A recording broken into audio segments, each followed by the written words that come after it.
Good Monday morning, guys. My name is Jerry Miller, and this is Real Talk with Keith Smith. Thank you kindly for joining us on the first day of the week. We are now 7 days removed from Christmas, and it's the wonderful time of year where the cheer and the holiday spirit just begins to consume the entire community. My favorite time of year. Also my favorite time of the year, as our beloved clients have high expectations for things to get done before close of business 2023, which, hey, work is work, and I'm certainly not complaining, but it's been quite busy around the Mackler building and V&V brands. Judah Wickower is our director and producer. Today's panel is one of talented proportions. We have three commodities that are absolutely known in Charlottesville and Albemarle County in Central Virginia. You will know them from perhaps other shows on the I Love CVille Network, or perhaps the real estate world, and as champions of Hispanic business in this community. Judah, if you could, go to the foreshot and let's welcome, I think, gentlemen that need no introduction, but I will do it anyway. Virgil, Alex, and Keith on a Monday, a chilly one at that. My friends, que pasa? How are you? Virgil, we'll start with you. Why don't you take a moment to introduce yourself to all the fine folks watching you on Real Talk with Keith Smith. Well, good morning, and thank you, Jerry, for the introduction, and Keith and Alex for having me here today at the show. My name is Virgil Velasco. I'm with Story House Real Estate in Charlottesville. We're a local boutique firm in the city, and I'm also Hispanic and very focused in the Hispanic community here in town. Fantastic. Alex Urpí, the show is yours, my friend. One of the co-stars of Today y Mañana. Yep, I get the privilege of hosting Today y Mañana. You know, mostly once a week. Sometimes I get filled in for, which is nice to have family to do that. I'm also the CEO of Emergent Financial Services, so we help people with financial planning, saving for retirement, financial advice. Here in Charlottesville, we're a bilingual firm, all either Cuban or half Cuban. So just like Virgil here. Yes, sir. You know, so, and we love what we do, just working with people, helping people who have small businesses or families to make sure they're on a good track for retirement. I love it. And the sun-kissed Keith Smith, fresh from St. Martin. Jerry's Cuban, so we have three. We have three a lot of Cubanos on Cuban set. power. We've talked about that before. Mi madre es cubana. And then me. Yeah? Honorary Cuban. There we go. Honorary Cuban. Well, as we sip the wonderful Cuban coffee. So, you know, we're once a month, we're trying to celebrate and focus on the Hispanic community and the Hispanic buyer and seller. And Virgil, you were a little modest. You didn't mention that you were also now, I think, currently the vice chair or the treasurer, I believe, of NARRAP. So if you take a few minutes to explain a little bit what NARRAP is and how it can help of buyers and sellers, and we'll kind of kick off from there, and then I want to tap this guy's brain about interest rates here. Yeah, absolutely. So NARREP is the National Association of Hispanic Real Estate Professionals. It's a national organization with a lot of chapters throughout the states, but we are missing one here in Central Virginia. So me, alongside a group of great individuals, local individuals, that decided to come together and see if we can open up a chapter here. And that is what we are currently working on. And the idea behind NARREP is to help really empower the real estate Hispanic professional and grow the professional around the area, so in turn they can help their clients and their Hispanic clients. And through those means, kind of grow the Hispanic home ownership rate in the area. And I'm very excited to be a part of something like that, because it's something that hasn't existed here. And we know that Hispanic are growing throughout the country, and in Virginia is also included there. And I think we're going to have, a good group together that's going to help make that happen. We've got another Cubana watching the program. Katie Pearl's watching the show. Hey, Katie, how are you today? And she's got props for you. Yeah. She's got props for you. She said she she loves you, Virgil. Oh. And she said she had a very smooth transaction. Yes, we did. With Virgil last year, and she hopes to have another one. I'll ad-lib and say many more, not just another one with Virgil. Yeah. She says, Feliz Navidad, amigos. Yeah. And she is absolutely singing your praises. I see 5 firms on the feed right now. If you want to give Alex, Keith, Virgil some props or ask them a question, put them in the feed, and I will relay it live on air. So Virgil, just a quick get out there, you do not have to be Hispanic to be a board member, because I am a board member Correct. of NARAP. So folks that are interested in it, that are in the real estate space, we potentially have some space. We have some interest. So if you're interested to help this community and help our market overall, reach out to Virgil. But one of the things that I wanted to share real quickly is the financial and non-fiscal assets. This is the percentage of total wealth for Latinos versus the general population, and why this conversation, I think, is so important around housing, right? So Latinos, according to NARAP, for last year, 76.6% ownership. They owned homes. That was their portfolio. Nationwide, it was around 60. So you've got about a 16% jump over the rest of the nation and the rest of the buyers. So why is that, gentlemen? You guys jump in. Why is the Latino or the Hispanic market buyer so driven towards ownership by 17% almost over the rest of the nation? You're saying locally? No, this is nationwide. Nationally. Okay. Yeah. Okay.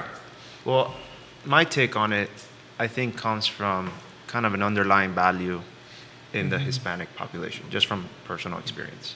I think there's something innate in the Hispanic that we want to be homeowners, not just for ourselves, but for our family. We see, like, not only is it a great wealth builder, and we see that, but we more so see it as it's a roof for our family and our kids, and that is by far one of the most important things for our community. And that is why it's such a huge goal that all the Hispanics are really after. And as time has passed, we can clearly see, that rate continues to grow immensely.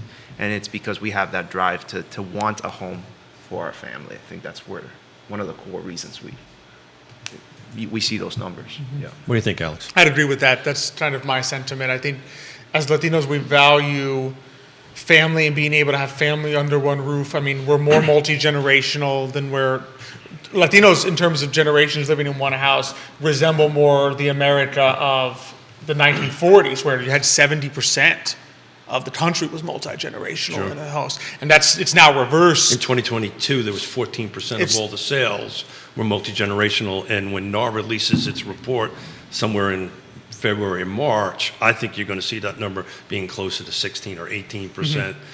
The struggle here in this local market is, and we were texting back and forth, Virgil, we don't have really good data, demographic data here. Now, hopefully we can get better with that, and maybe the folks that are listening from CAR can start focusing on that, but we really don't do good demographical data. We can do buy, sell, how many days on market, but buyer profile and seller profile, we don't seem to have a good data read on that. Yeah, I agree with you. And I think if we're going to make strides and we're going to grow, we need to have some sort of baseline as to where we are.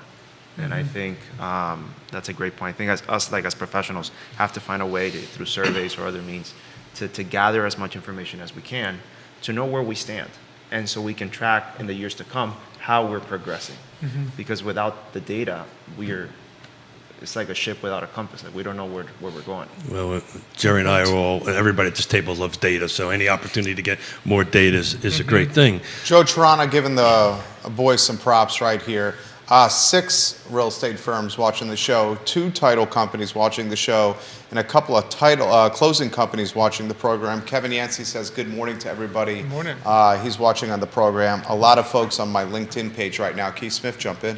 So one of the things that might help this, and I tend to get myself into trouble, and this is where I'm going to go right now, but there's rumors out there that we might end up getting showing time in 2024 in the CAR footprint. We don't currently have that. And one of the reasons why I think showing time is going to be a great tool for us real estate professionals, because they really take a deep dive into data that we can get. I mean, when we can, as real estate professionals, kind of have a conversation with a Hispanic buyer or seller and kind of give them accurate data that's related to them and their marketplace, it puts us in a bad spot. So I'm hopeful that showing time will give us, it'll take a little time to run through the system and try to get a little data pull in there. But business ownership, this is what I really wanted to get to you, right? Self-employed is 5 times more likely, right? The average driver of wealth, this is nationwide, for the Latino Hispanic is about $174,900 is based on NAR's number. Tell me about that, and are you seeing this in our local marketplace? Oh, absolutely. I think you can see it tremendously here in Charlottesville. It's just, I think there is a drive. It's I think part of our culture too. I think it's part of how Latinos come to this country, but also that drive to start something of your own. And sometimes it starts as bringing a little bit of where we come from to America, but it's also, I think, just we're very, how do I want to put it, like independent, drive-oriented, family-oriented. So you feel this thing that I want to have my own business. I want to run it my way. I want to have the family involved, my friends involved, and that becomes a major driver of wealth for our community. And my wife is an immigrant from Austria, and there's a term that she uses, the immigrant edge, right? Yes. The immigrant has this edge. Brian Buffini. Brian Buffini, there you go. That goes ahead and kind of just does this. Not that we as those who were born here or not immigrants don't have that drive. It just seems especially out there in that. But if Ricardo's watching and He is. He just commented. He says, without data, it's like a ship without a compass. And he loved this from Virgil. He just put that comment in the feed. Ricardo Grues. Thanks, Ricardo. Yeah, I can see him saying that. Yeah. I would say what, on the you don't use immigrant, GPS? I would say on the immigrant edge, it's also, remember, starting a business is a risk-taking Sure. enterprise, Sure. right? Because you take on a greater level of risk than Sure. working for another company.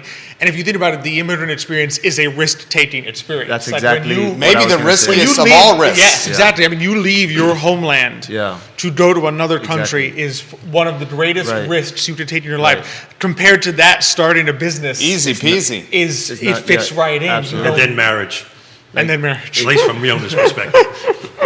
No, Alex, that's exactly right, and that's exactly what I was thinking about. Like the immigrant, not just Hispanic, any immigrant, the fact that they immigrated, they had to take ownership of their own lives, and they couldn't fit in a box.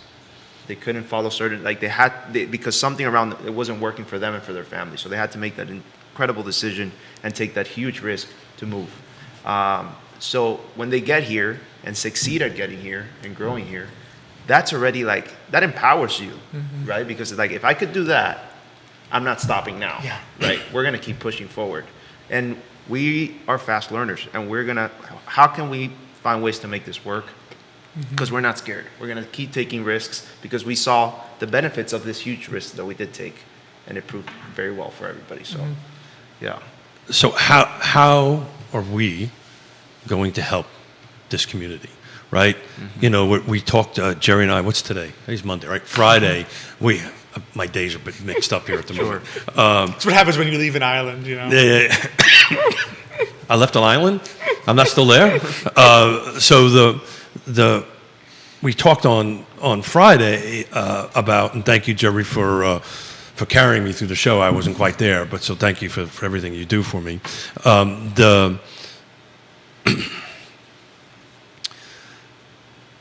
With this interest rates dropping, right? We're all on this thing, and I'm about ready to have a conversation this afternoon and nationwide about this conversation of interest rates. So they're dropping. Prices are probably going to go up. How are we going to help? What products are available to help this buyer who's kind of probably afraid to maybe go do a loan application, right? For whatever reason. I mean, how are we going to help this conversation? How are we going to get in front of this buyer pool, which I think is pretty large in our community, and help them navigate that? And I'd love Ricardo to chime in on that. Well, I think that by educating the consumer, because we've seen, and this is not a new conversation. For the last 3 years, I think we've been telling everybody it is a good time to buy. Sure. Even when the rates started going up, it's I still. mean, the last 3 years, values have appreciated somewhere between 30 and 50%, depending on where you're shopping. I mean, think about that. That is bananas. Since And then- 2020, our car footprint, we're up to 63%. Yeah. That's bananas. Think about that. Yeah, absolutely. And then we had pretty much a sales crisis this year, right? Sales went down by a crazy number, Inventory, not values. but values kept going up. Yeah, kept going up. With the rates as high as they went to. Right. Right. They went at one point. I saw an 8% as the medium. Touched. Like a couple months ago. October.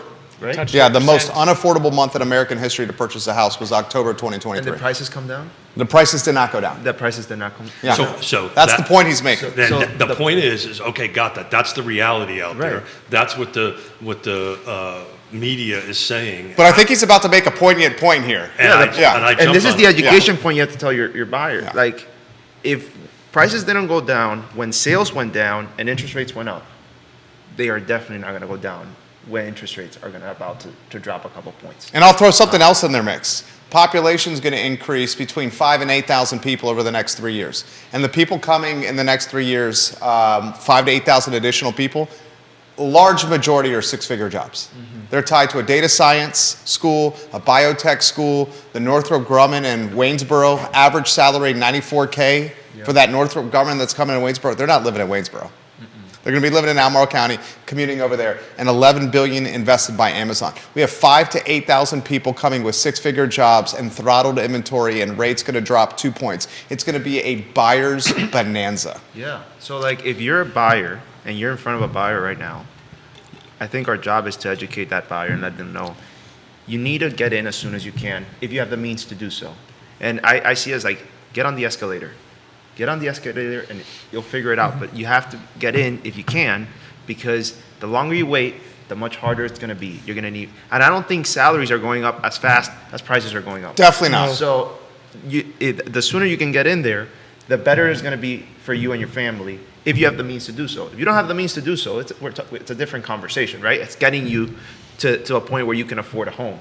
But if you have the means and you're choosing to rent, you're making a mistake, because you're going to be losing money in the, because of how much prices are going to go up. You're not going to be able to afford a house a year from now that you could afford today. It's just, and we've seen it for the last 3 years. It's the same conversation. Q3 2023 versus Q3 2022 in Albemarle County, and 11% value appreciation. Yeah. Just Year over year, quarter over quarter. Yeah. And that's when the interest rates went up. Yeah, exactly. Because what you have to, I think the thing to keep in mind is the last time we saw interest rates at these levels, they were coming down. This was the 80s. They were coming down from 15. We're looking at interest rates at what, between 7 and 8 now, having come Depending up, on where you shop, high depending where sixes. you shop, high sixes. Yeah. Coming up from historic lows. Yeah. So I was talking about this with Xavier recently. 80% of homeowners have an interest rate that they're currently paying, a mortgage rate they're currently paying that is 4% or less. They are not, if you are a seller, even if you had some kind of gain in your home, are you going to put your home on the market to then have to buy another one at 6 and something or Right. 7 when you're sitting? I mean, we have clients and Yeah. people that we know that are sitting on 2 3/4, 3. Right. You have to calculate that. So there's I think only that so mindset's much. changing, though. I think It- that mindset's changing. It may, but there's only so much supply that can go on Yeah. the market when that's the conundrum, because you're not looking at what you were looking at in the 80s when people with, of course, if you had 15, Right. you're happy to sell your home and then go buy home Sure. and pay 6. Right. If you're at 2 3/4, it's a Right. different calculation. And I have been thinking about this recently, and the reason there's even been less inventory this past couple of months is that rate lock thing that's happening. Golden handcuffs. Right? Because nobody wants to lose that rate unless they absolutely have to, right? And even when they have to, they can't. That's the bigger conversation. Now, my question is, like, now that the rates are going to go down, I think there's going to be more buyers come to the table. I don't know if there's necessarily going to be a ton of sellers that's going to be still motivating them up. I don't know if the rates are going to drop enough to tell a seller, hey, this is good for me to have the same boom we had a couple springs ago. I think we're going to have more buyers because everybody's going to want to buy, but I don't know if the inventory is going to be there either, just because the rate drop has to go a little Zillow said the rate drop had to be in the 5.5 range to inspire or motivate buyers to get off their sub 4% interest rate. Do you It's, think that's enough? I mean, if you're looking at a delta of 2 points and you're sitting on hundreds of thousands of dollars of equity, like literally, people in this community are sitting on hundreds of thousands of dollars of equity with their house. Yeah. And a 2% delta in rate to say, oh, can we get a bigger house or in a better location or a less commute or a better backyard or something different than our current home? Hundreds of thousands of dollars of equity can motivate some people. Is it going to happen at the same clip that we saw during the pandemic or COVID? No. And to Virgil's point, that's going to still make prices escalate. Right. And because we're going to have more buyers than sellers, the scales of justice are going to be tipped toward the buyer's side. So we will have bidding wars again, inspection contingencies removed or completely evaporated or saying we don't need an inspection, appraisal gap coverage. I think Q1, Q2, and Q3 of 2024 are going to be a bonanza. Yeah. In certain markets. And Jerry and I got into this conversation on Friday. I actually took a look at Nelson County. So the unicorn years is 2021, right, during COVID. But Nelson and Buckingham have always been traditionally soft in this market. So that's the point I'm making. Yeah. So the point I'm trying to make is the markets that have been traditionally soft will be soft. The markets that are not traditionally soft are going to be nuts, to Jerry's point. So the thing in the Albemarle County and Charlottesville City are going to be nuts. yeah, Nuts. and particularly after tonight. So the reality of And he's it. referencing city council and the draft zoning ordinance that's coming to vote tonight. So, thank you. So the reality of it is that you're 100% right. The pool of buyers is going to overflow, and I don't think it's going to go to 5.5. I think you're already seeing it now. I think you're already seeing this stabilization, this reduction, people that can bring more cash to the table, right, or buy rates down or buy points, they're going to come in. The sellers in these hot markets are not going to do it. This is why inventory, supply, and demand. This is why inventory is so important. And I've said on the show, and I'd love you guys to agree or disagree with me. We're in a 10-year run of inventory like this. We are not going to see a huge inventory change in the prime buying and selling areas. Some of these outside areas might. If you take a look at the chart that I did today for Nelson, it's pretty evident that we're right back to 2016 numbers and stuff like that. Any thoughts, gentlemen? It's also, you have to remember with supply and demand, it's not the relative, it's the absolute. In other words, if you go from 4 buyers for every one home to 2 buyers for every one home, there is still no downward pressure on prices, right? If there is anything more than 1 buyer per 1 home, that is upward pressure on prices. So a movement, even 1 buyer on a home can create upward pressure on prices because it only takes 1 in this game to sell.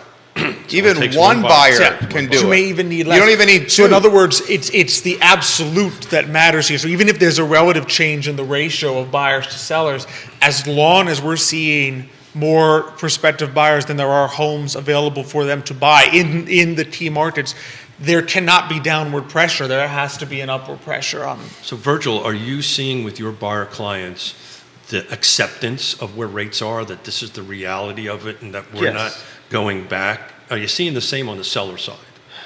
I can't speak so much on the seller side because I am primarily a buyer's agent at Story House. But on the buyer side, they've definitely accepted it. They accepted it when it was at 8. It's like this is what it is. Because they had the cash. No, because they need a place to live. They want a home. Yeah, they need a place to live. So I'm glad you brought that up. United Van Lines just released its import and outport. So even though NAR gives us data on why people come and go and all that stuff, I like using the van line, the moving companies, because it's real data. So it's very interesting. We had 52% inbound in 2023. This is according to United. So 52% people came into the state. This is statewide. 47.8 went out. So we had more people come in, to Jerry's point. We had more people come in. The number one reasons for moving, number one, coming inbound at 21% is me, retirement. 21%. Health, 6%. Family reasons is the largest at 39%, lifestyle 25%, job 18%, and cost of living is 11%. Outbound, it was the same numbers, but a little bit lower. Higher on retirement, 24% was leaving.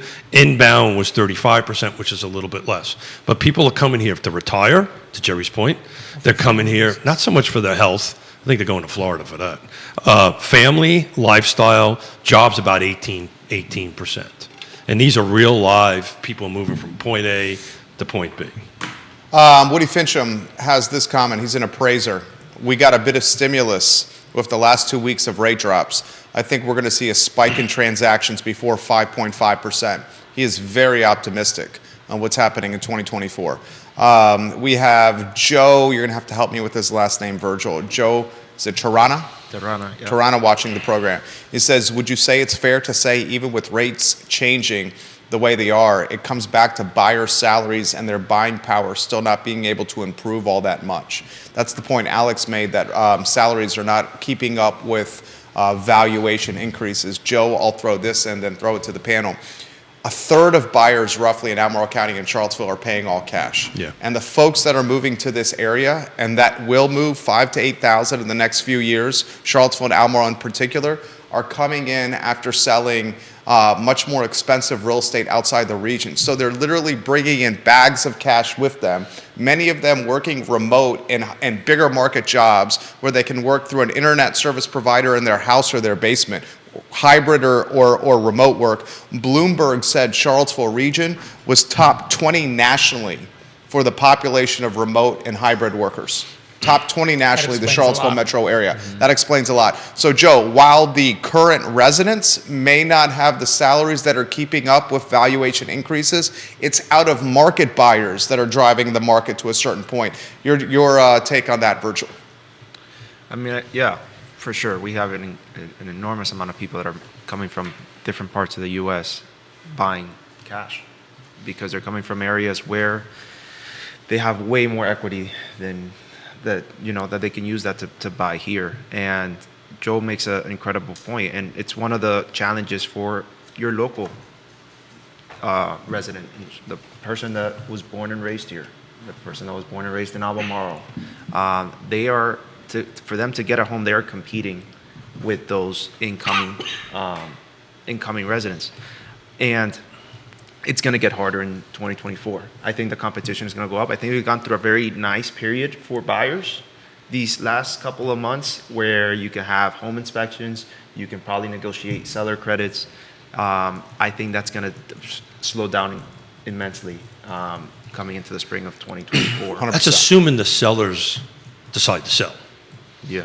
And that's assuming the sellers does not decide to turn their property into investment property and rent it and capitalize on their equity they have in there through a line of credit or a home equity loan or whatever, and turn around and buy something else as a down payment, depending on what the delta is. So back taking a deeper dive into the United, to Jerry's point, so the income is 69% of the people that moved in make over 100 grand. Wait till you see what happens in 2024. And then wait till you see what happens in 2025. I'm speaking to the folks that are bringing the schools to market, and they're straight up saying the people that are coming to this area from these two new UVA schools are not even scratching six figures. They're deep six figures. So like deep six 100% figures. right. 150,000 and up out of that 69, 42% of that was So almost half of the people making over 100,000 are actually making over 150. Wow. Actually making over 150. And I would say 150 in the next 24 months is going to be light with the people that are moving to this area. Light. But here's an age stat, according to United.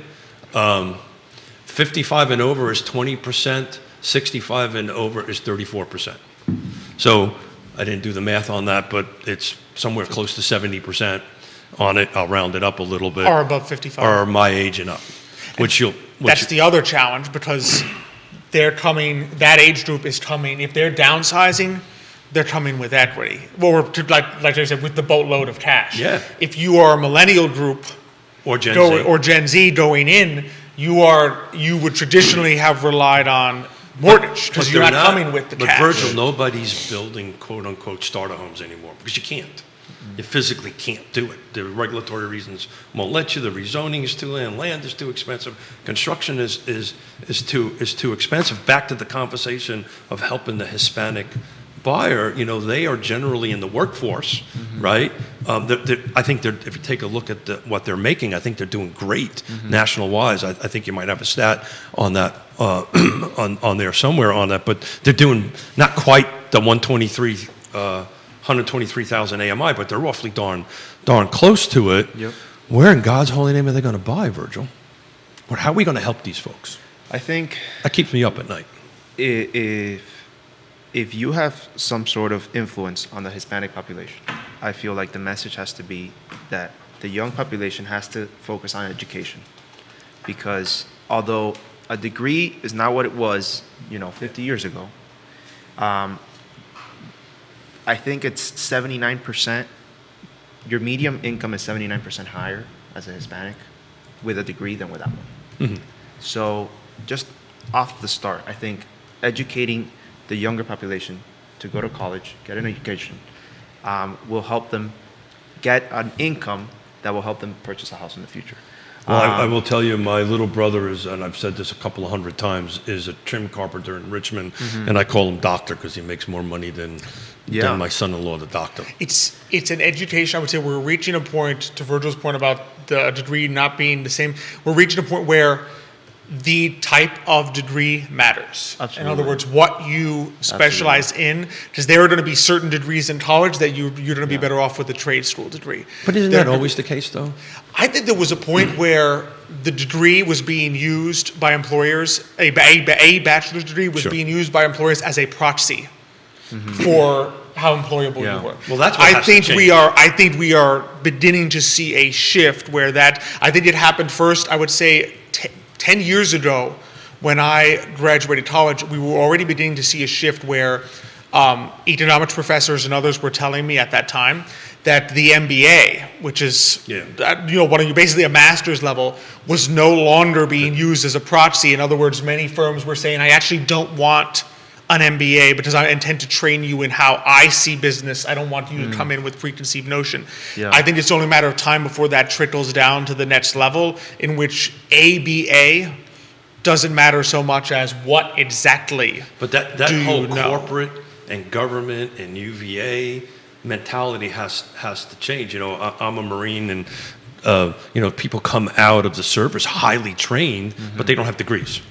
Right? Or in most cases, they don't, right? So they're not offered these great opportunities because, hold the time out. In order to move forward, you got to check this box. We literally just hired an executive director for the Piedmont Community Land Trust, and that's the route that everybody went down. You must have a degree. And I was chairing this. I said, no. Let's take a look at what this person has done. And what they're capable of doing. It doesn't matter if they've got an MBA or... One advantage for Latinos, obviously, because we're so heavily self-employed. Yeah. Right?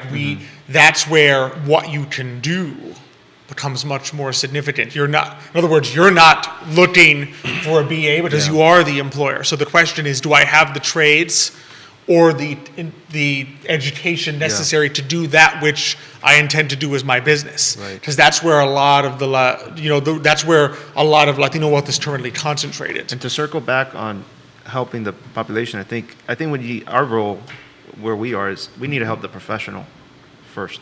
There's no way us as individuals can make a huge impact on the Hispanic population of Central Virginia. I think it's our role to come together as professionals, and that's what I think what NAREP it's meant for, is to bring all these Hispanic professionals together and to educate them, and so everybody's on the same page on how to help their Hispanics in their local markets as much as possible. But we don't have enough time, Virgil. I know this is a great thing. And I'm all for it. I'm on the board. But I'm telling you, this rate that's dropped down that nobody expected to happen is happening, is going to put such a pressure in these hot markets. Will it be the insanity of 2021? I think certain micro markets will be, certain markets will not be. But what can we do today, right? Get in front of, we were having a conversation. I think you guys should suggest the multifamily route, where it's multiple generations living under one roof to uptick purchasing power. Because if it's one generation that's employed in this market at potentially a blue collar or frontline worker job, it's going to be very little chance to compete. I mean, the HUD median income is $123,300 per household. And I can assure you, when that HUD number is released and the next go around, it's going to be higher than that. And the year after that's going to be even higher. And we're talking the median here, 123,300. That's the middle. That is the middle of what the income is per household in this area.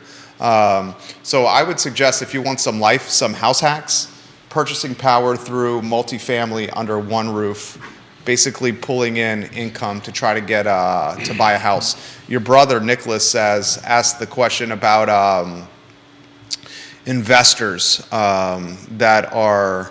Let me read it verbatim here.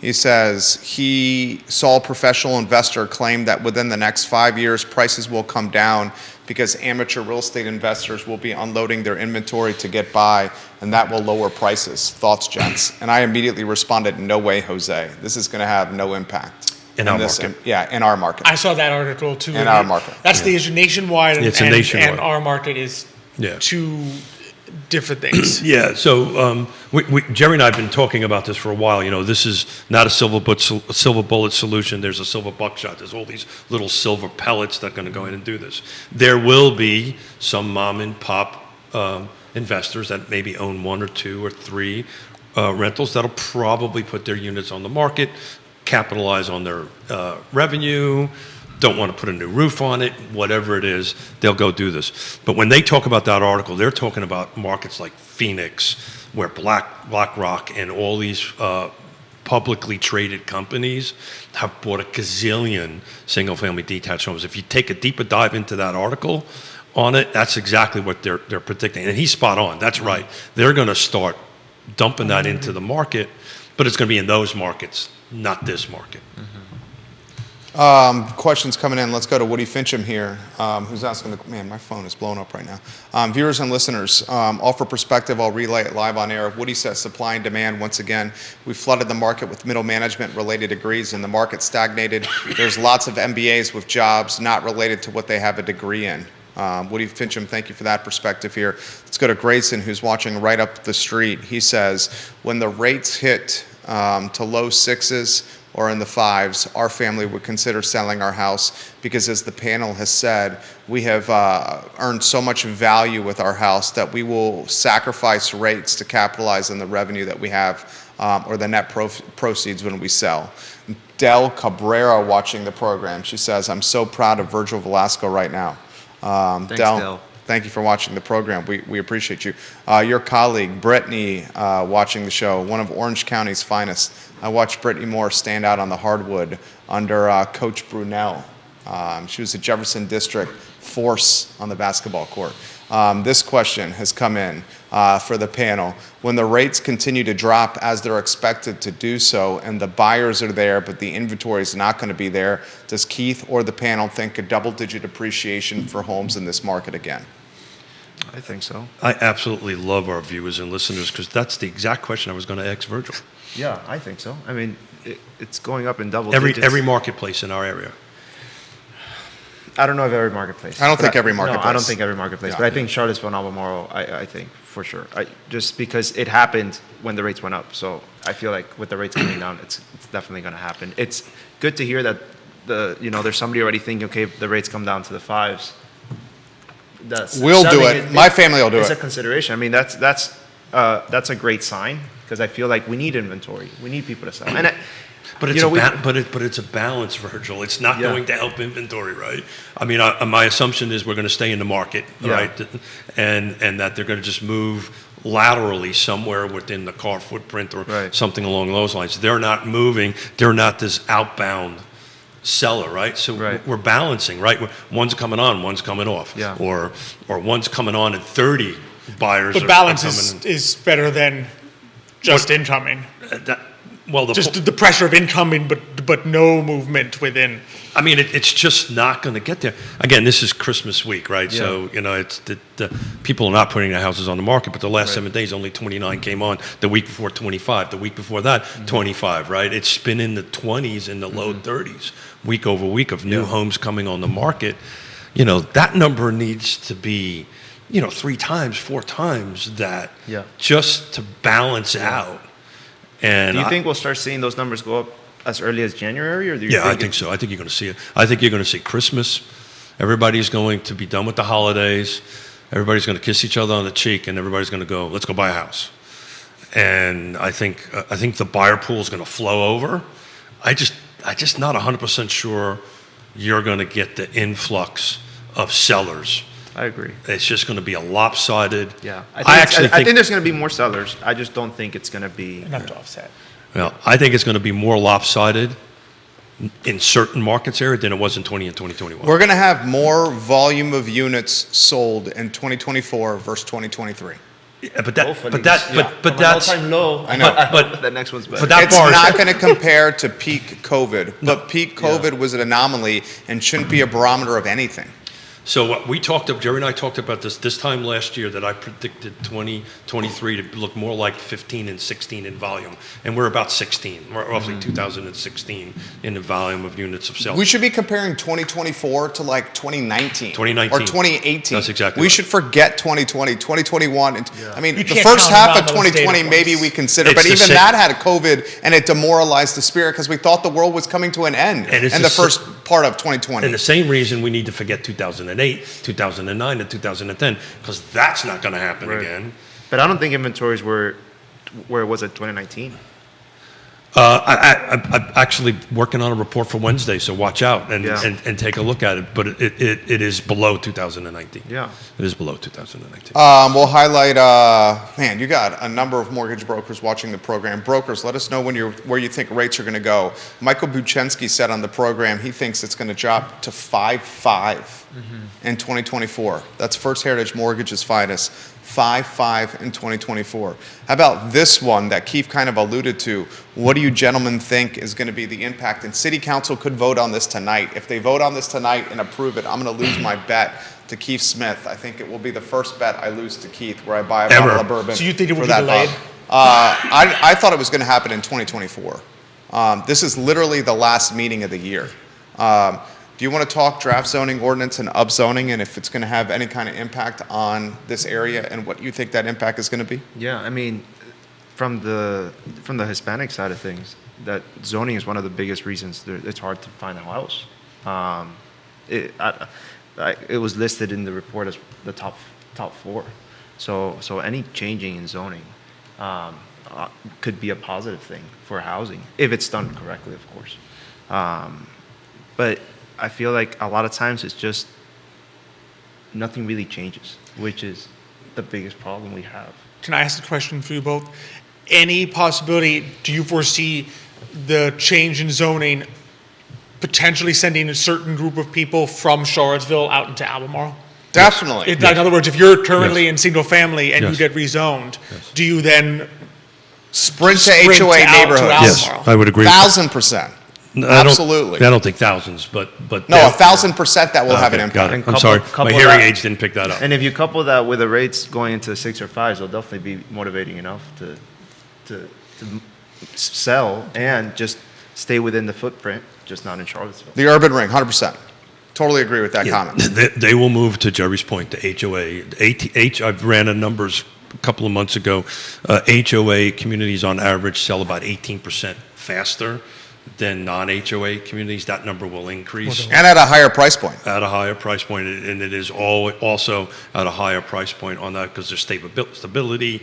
We know where it's going to go. There's downsides, right? HOAs are pretty tricky things, and you could be subject to a board that does a special assessment because they need something, but there's more stability historically on that. To answer your question, Virgil, I went back and looked at some spreadsheets I've done. October and November of 2023, so this is the full car footprint to include both sides of the mountain, Buckingham County, new construction, single, everything. This is the large grouping of stuff. October and November, there were 776 units sold. In October and November of 15, there were 782. In 2019, that was the year you asked about, there was 967. The winner is 2020, October, November, there was 1,207. So we're if you look at the arc on this thing, we're going down, but I think you're going to start seeing it going up. But it's going to be more like, to Jerry's point, I think we're going to see, if I was to make a bet for 2024, I think closer to 18 than it's going to be closer to 16. I don't think we're going to get close to 19 numbers. I will throw this to you guys. Hot topic, touchy topic. Ooh. I think we're going to see realtors, and that profession was already trending older. What's the average age of real estate agents? Agent like me. No, what is it? What is it? 57. 50 something. The average age was 57 In car footprint. in the 57. car footprint. So we saw a amount of inventory for 2023. What level was that at over the last decades? Units sold. Oh, I'd have to look that up, the total. Rough estimate. Oh, It was oh. low, very low, right? You're talking about this year versus Yeah, in the past. 2023 in the past. Yeah, yeah, Very yeah, low. yeah, yeah. Yeah. I third know, down. I know this number versus 2020. We're 62, 63, 67. I'd have to pull the slide up, but we're in the mid 60s below in volume than we were at the peak of 2020. Yeah. At this point. So this is what I think the herd is going to be cold, if you may. There's going to be less agents.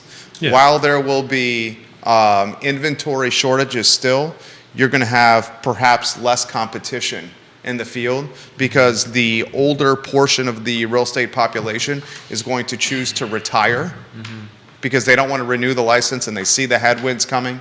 They realize that they're not going to be able to compete. They're going to retire, which is going to create an additional generation or a new influx, or the current flux is going to gain more market share of being able to do business. So I think you're in a fantastic position, Virgil, right there. Yeah, I mean, hopefully, we do gain some market share.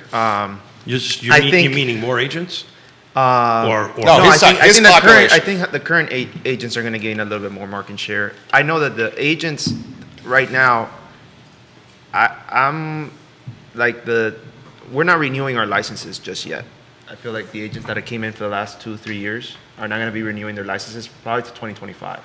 So I think So even through this period, I think, unless from the retirement side, the newer agents, I don't think are going to be going anywhere. Something that just happened last week, I think the whole lead stuff with the FCC it's interesting. We're glad you brought that up. may shift things a little bit, because now buying leads, that whole thing about how people are buying leads may start to change. So business plans are going to have to change a little bit.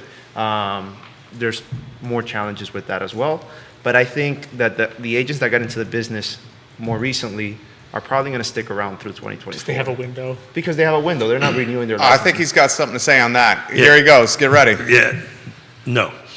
We're already down substantially. I think by the time of the mid-year next year, you're going to see 30, 40, 50% reduction in agents, and it's not the license that's the expense. That's easy. That's a couple $100 a year, right? To renew your license. Go ahead, Jerry. No, you could say it. It's the fees that we pay, the MLS fees, all that kind of great stuff. So we talked about this, and this is a side topic for Jerry and I. A couple of months ago, I called it. I will continue to call it that we're in a. If you're in this business, you're in the middle of an O shift, right? And if you're not in the moment right now of working on your education and working on your skills, your particularly communication skills, I'm glad you brought that up. People that are buying leads, watch that to go away. The FCC is going to put its thumb on the scale, and that if you're in that market, it is going to be very difficult to do that. So you're going to have to be good at what we're all good at, is building relationships, one-on-one, face-to-face, through a camera, however you want to do it. But if you're counting on leads coming in, and you and I had a conversation about this a couple of months ago, that I said, watch out, that's what's coming. And sure as heck, that's what's coming down the pike. Give them the stat you said about the 7% of real estate agents. Look, stop reading my notes. 7%. Take a look one day at the stats thing. 7% of the car footprint makes over 6 figures, if you do the math. 93% does not. And remember, the HUD median income is 123.3. And if I did 123.3, I bet you that number's way, way, way lower. Oh, definitely. Give them the other stat. It's 15% make around 50 grand and up. So that means 85% make less than 50. Yeah. Now, Think about that. And to put a little bit of a caveat on that, it depends on how you do the math, right? Sure. It depends on what your commission splits are or your egg splits are. Depends on what you're charging for your egg splits, right? All these, and your expenses and so forth and so on. But if you operate, under the normal guidelines that are out there, it's about 7%. So the point is, the point of this is, maybe those people will do great. Maybe the herd should have been called. Well, it's already, that's the point. Well, the point is the market kind of did it, right? So if you go ahead and poll all your statistics on Paragon, you'll see, just take a look at 3 sales and less. It's a huge percentage of the number of 1,200 agents. I'm not saying they're good. I'm not saying it's bad. Right. I'm not saying they're not excellent or great agents. I'm sure that they are. Right. But this is just a numbers fact. And the people that are on the top of that 7% or 10% or whatever it is, those are the folks that are going to adjust, adapt and overcome, get their education nailed down. If you're in the real estate space right now, and since the end of the beginning of this quarter and going to the next one, if you're not working on your sales skills and your communication skills, you better be doing that because you're going to need it, because buyers are way smarter than what. And you know that you're a buyer's agent. They're super smart. Absolutely. Anywhere you want to go on that, Virgil? Sorry, got worked up. Coffee. No, I love your point. In. No, you're making absolutely great points. I feel like, it's just, we had the hardest year in sales this year. I feel like it's going to get harder, but sales are going to go up next year. It's going to help a little bit. What will happen is it'll, and I'm going to get myself again into trouble on this. Sure. The people that maybe were thinking about getting out won't get out. To be honest with you, I kind of wish the interest rate stayed a little higher, to be honest with you. To kind of help get, the business a little bit more settled on them. And just think about it, right, Virgil, right? There's, I don't know, last quarter there were 776 sales. We can dive into that and find out how many came from Bright, how many came from Northern Virginia, how many came from our local markets. The pressure on us is pretty high. Do you want to talk about Bright and what's on the horizon with Bright? On the program, Keith Smith? Yeah, probably not, since I'm doing an interview with them today. Okay, so that's a topic for a different day. I need to stay away from that, and before I get. But I can say that we're fine tuning Dr. Lisa Steravant from coming on the show, who's the Bright's chief economist, and her and I are actually on the same panel this afternoon. Not a big time guest. Logan Wells Clalo, welcome to the broadcast. Thank you kindly for joining us, viewers and listeners. If you have comments, let us know in the feed. We'll relay them live on air. You, my friend. Virgil and Alex, jump in anytime you want. Do you think the DZO, the draft zoning ordinance, will have any impact on affordability? The upzoning? I think it depends on what the final one looks like. The possible addition of that provision, the 3099 year provision, puts a bit of a damper on that, if you ask me. I think the ability... It impacts quite a few neighborhoods. If you watch the discussion about it, it impacts a fight of your neighbors. What? I mean, if Charlottesville, the idea is to get Charlottesville denser, right? Get more units in Charlottesville. I think it may bring a little prices down, but I mean, it's really hard to tell at this point. What do you think, Keith? One of the key aspects of affordability is wealth generation. So if you lock people, if you're telling people, congratulations, you have an affordable house, but you can't sell. Well, if you take a look at the NARAP report, right, and the Hispanic community is buying, right, because this is their biggest wealth generating. Look, this is I'll repeat myself a couple of hundred times on this. This is a bell curve, right? My suspicion, if we want to up our bet a little bit, it'll probably be a 4-1 vote tonight, 4-4-1 against. I wouldn't be. He's saying Lloyd's going to be opposed. I think Lloyd. He's showing indications he will be. Yeah, I think there's certain parts of the DZO, the zoning rewrite, for lack of a better term, that I don't think he can support. Don't know that firsthand, but it's just watching the body language and listening to the conversation. It will, because I'm part of national cohorts that look at this around the country. It will spike. Values will spike, right? But the reality of it is, it gets approved tonight, and I win my beer or whatever we bet. Bottle of booze. Bottle of booze on that end of it, and then it's going to sit for a while. is going to get not necessarily shelved, but the process to go from zoning to actually doing the site plan end of it is delta. It's this huge delta between the two. How staff is going to manage it? Is there going to be enough staff? Are they going to be able to meet the building codes?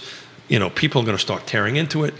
There'll be lawsuits. I'm confident of it, right? That's going to slow it down. Do you think, like, that delta time, you think we're going to These be in are a completely years. different real estate market than we are today? These are years out. I don't think it's going to have very little influence. Years. Very little influence. I think the fastest influence you'll see will be with the basement apartment.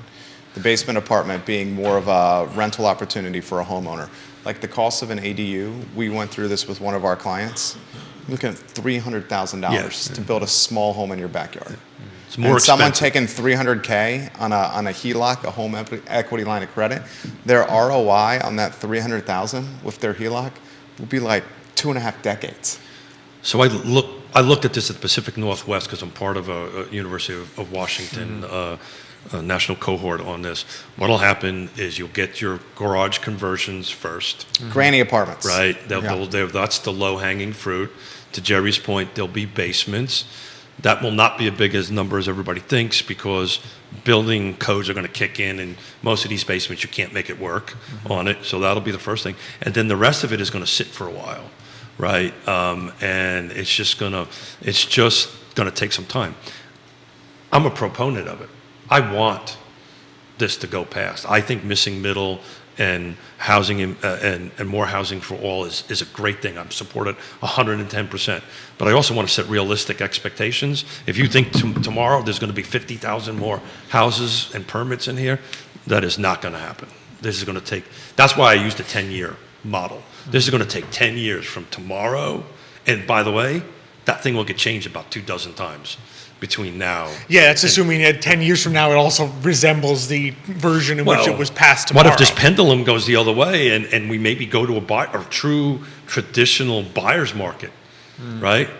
Right? It's a totally different picture. That's a whole different picture. Denny Rodriguez giving him some props. Virgil. Maria, is it Carreno? Carreno, yeah. Watching the program. Hello, Maria. Thanks, guys. Thank you kindly for watching.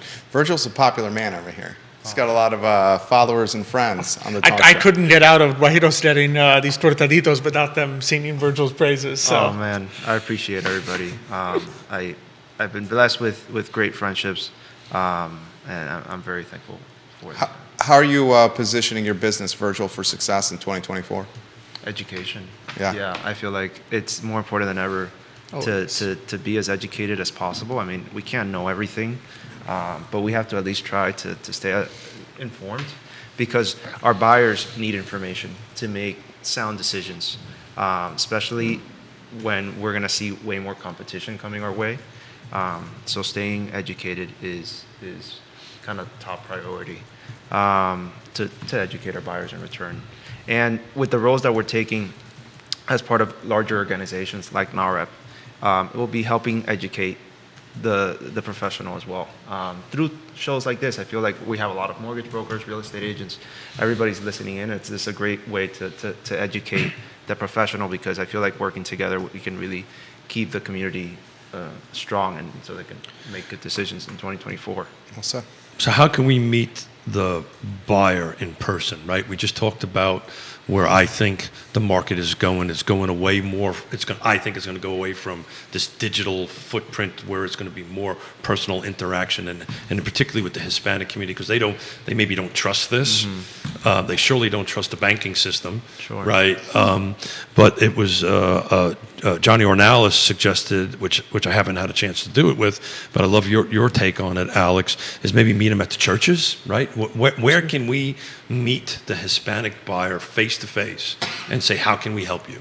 I mean, it's going to be church and community. I think at least from my experience, we're very family-oriented Hispanics. So the odds of finding us at 5:45, 6 o'clock business networking events, unless you're already in the professional space and what about happy hour? It's going to be limited. It's going to be.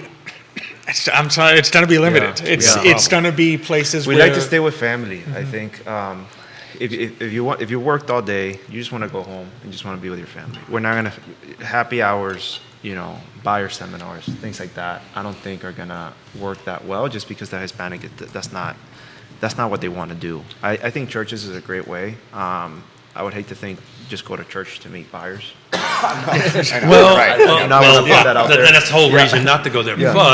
But we're being practical, right? Yeah. Right? So how can we, if that's the answer, if the answer is to connect with the priest or the pastor or whatever in that and say, look, do you have a community there of Hispanics, and we're in the business, NARAP, of helping, how can we set up some sort of home buyer seminar, something like that. I'm not talking about going to church and as you get the host go, I think NARAP. Hey, you want to buy a house? I think NARAP should do a weekly show on the I Love CVille Network.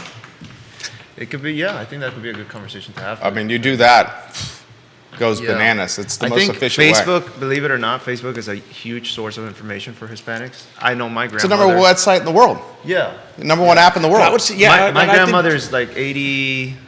It was just her birthday yesterday. Happy birthday. Yeah, happy birthday to Happy birthday. grandma. What do you and- call it? Abuelita?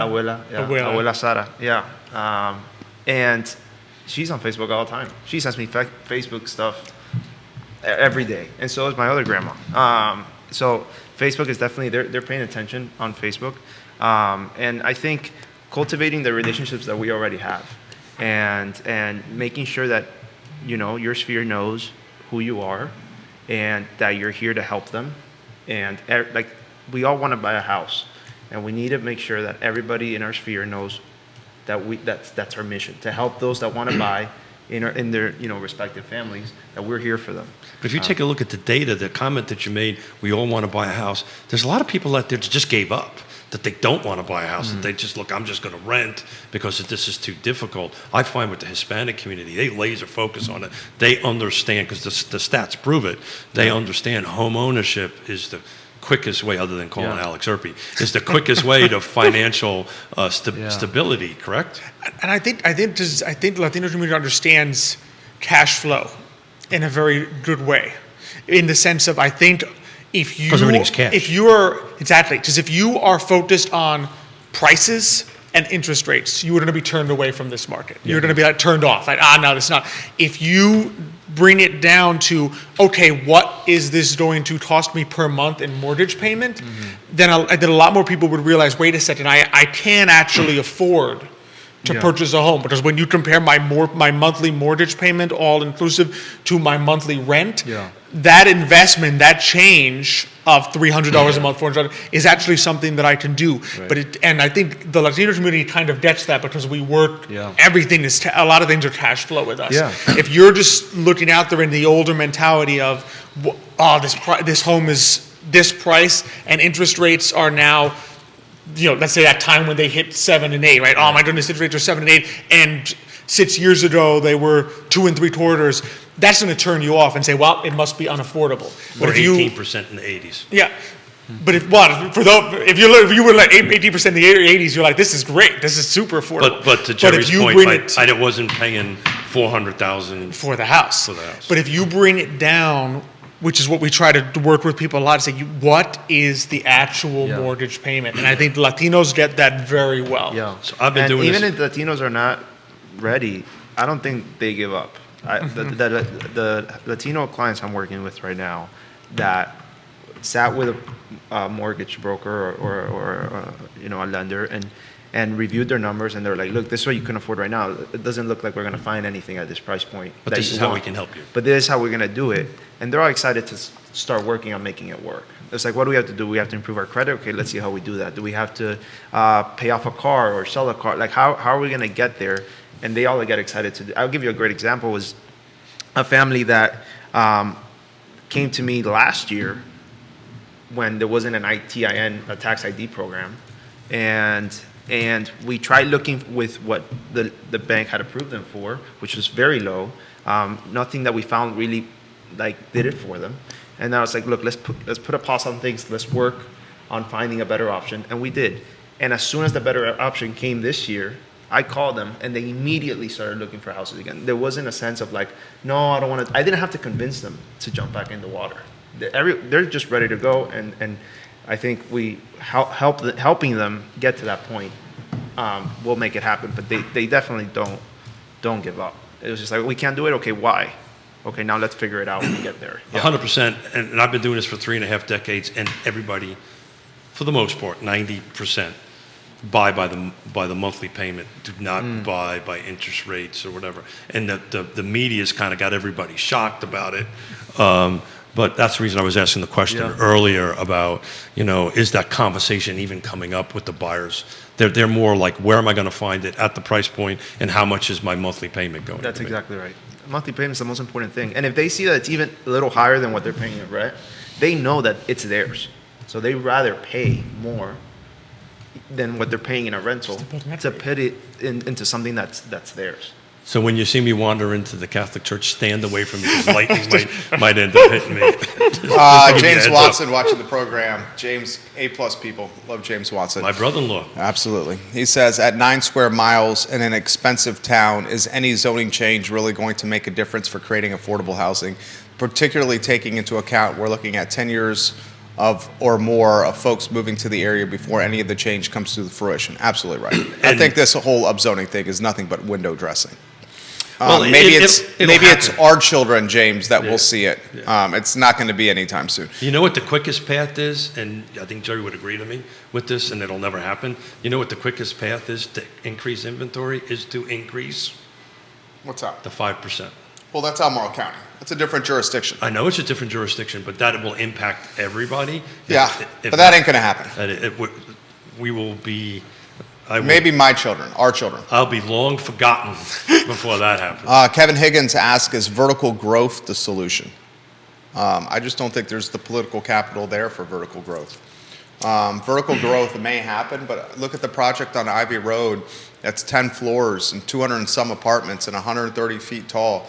The backlash from the Lewis Mountain neighborhood is so severe that the developer is basically saying, and it's an out-of-market developer, RMD Properties, is basically saying, if we can't do it as is, we can't do this project. So particularly since and I'm an affordable housing advocate, I chair an affordable housing board, land trust on it, with the criteria that they put in there, putting my developer hat on, it's really going to slow it down, because the math just isn't going to work on it. He's talking about the affordable housing criteria. Yeah, and it's just not going to work.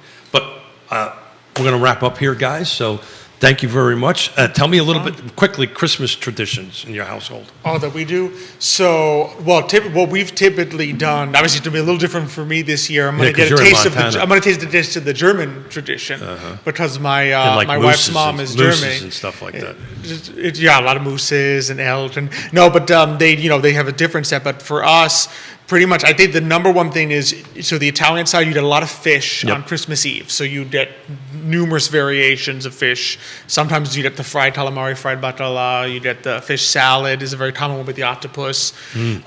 Christmas morning is always, my father makes hot chocolate. So he makes this wonderful, and it's, the Spanish hot chocolate is not like your Swiss Miss American, stuff. It's like pure melted chocolate that's just so thick you need a spoon to have it, and we have it with a variety. That's the number one thing that we do in the morning. And then the dinner varies, because we mixed it up. Sometimes we used to do the Cuban, the Cuban meal always pops up. So you get the roast pork with the arroz con frijoles, plátanos fritos, and the tostones.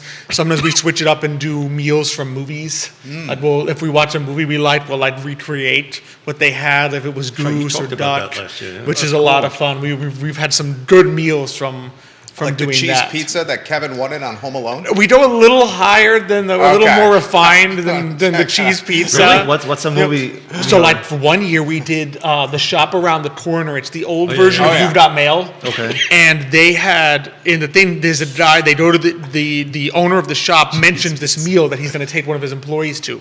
And it was a roast goose with baked apples, red cabbage, and cucumber salad with apple strudel.